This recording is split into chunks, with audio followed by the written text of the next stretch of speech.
Hello, and welcome to my channel.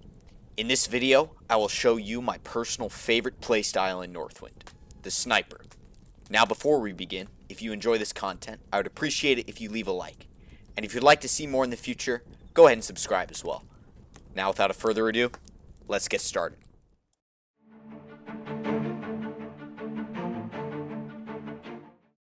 Before we can cover anything else, we must first talk about the most important piece of equipment a sniper can carry, and that is a scope. The scope is the main enabling factor of this playstyle. Without it, your accuracy and effective range are going to be severely limited. Now, it is possible to play without a scope, but a scope is going to be a great help when taking long-range shots and hitting precise targets. Unfortunately, at time of recording, scopes are unobtainable in the game, so the only way to get one is to buy one on the marketplace. Now that you have a scope, the next obvious question is, what rifle should I use? There are three options: the Jaeger, Kentucky, and Whitworth. We'll start with the most basic choice, the Kentucky. The Kentucky's main sticking point is being cheap and well-rounded, coming with average ballistics and reload speed compared to the other rifles. But due to this, it does not have any obvious strengths, so for this reason, I don't recommend it for serious sniping. Next up is the Jaeger, coming in with the fastest reload speed of any rifle, at the cost of ballistic performance. It is essentially a scoped musket, having almost identical stats to the tradesman. The Jaeger can be obtained through Tier 1 den contracts, only being slightly harder to obtain than the Kentucky, and in my opinion is the best starter rifle to begin sniping with.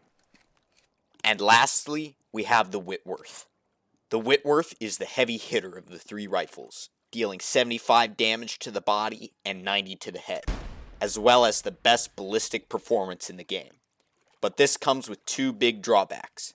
The Whitworth has the second slowest reload speed in the game, and can only be obtained through treasure chests, being about as rare as a Giselle. But if you can acquire one, it is a great choice to use as a sniper. Now that you have your rifle, we can take a look at other elements of your kit.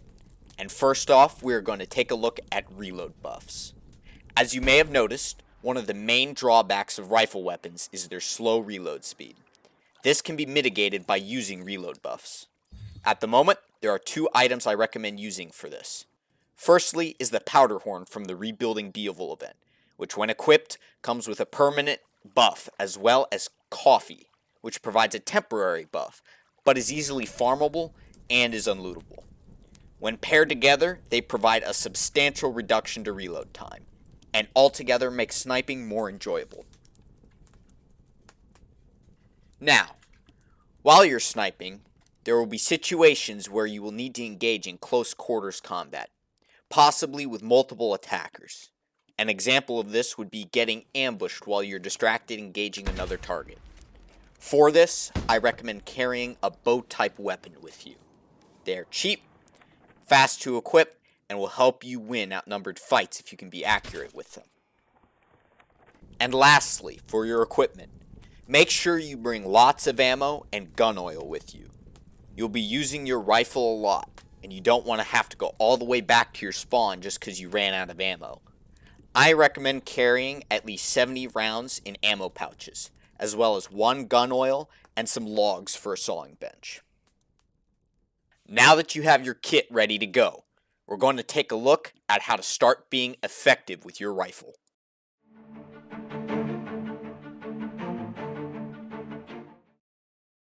Great, you're all set and ready to go out to start clicking some heads off.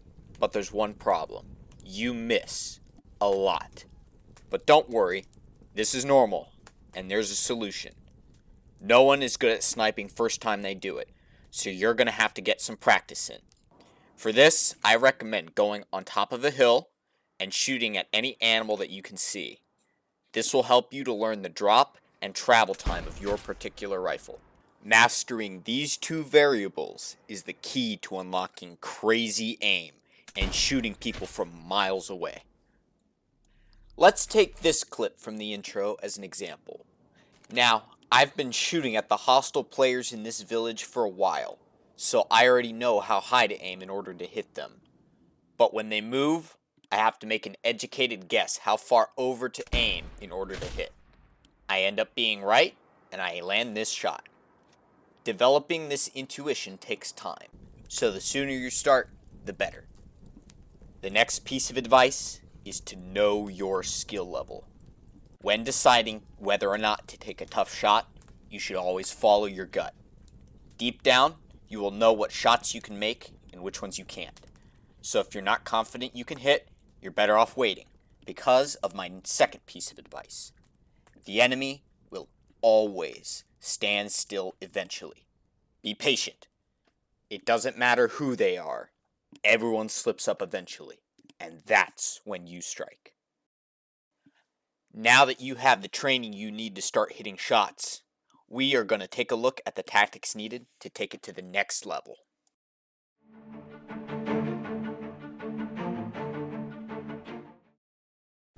First, I would like to begin with a warning, and that is to keep aware of your surroundings. Yes, you have a backup weapon on you in case you get jumped, but it still sucks, and you are at a huge disadvantage if you get snuck up on. So don't just stay glued to your scope the whole time. Keep your head on a swivel. Next is where you position yourself on the map. Most of the time, when you're sniping, hills are king. Not only do they give you a fantastic view of the surrounding area and a great firing angle, but most of the time, the approaches up the hill will be very exposed, leaving the attacker with no choice but to cover open ground to get to you. If you can spot them early enough, you will have plenty of time to decide whether to engage or move to a new position. Now this next tactic is one I use extensively, and that is the art of double tapping. Double tapping is when you bring another sniper with you and sit and wait for a good opportunity. Once an opportunity presents itself, both snipers will fire, killing the enemy almost instantly. This tactic is highly effective and will multiply your effectiveness in combat, allowing you to more easily secure kills. And once they're dead, you can keep them that way with this next one, I call heal suppression. When an enemy is attempting to heal one of his allies, you can waste his heal by shooting his friend as soon as he's revived before he has an opportunity to regain health, dropping him right back on the floor again. If you get good with this one, you can even head pop him, leaving them in a worse position than they were a second ago. And finally, the last piece of advice I have for you is to keep your engagement distance. You are a sniper. Your effective range will be at least 3 times longer than most people. There's no reason you should have to push the enemy. Make them come to you. And while they do that, you can use all the tricks I've shown you to whittle them down to nothing by the time they reach you. I would like to give a shout out to Caber76. He was the inspiration for this video, and he helped me out a lot. So make sure to go check out him as well. And go ahead and tell me in the comments what your favorite tactic in this video was. And with that, I'll see you in the next one. Thanks for watching.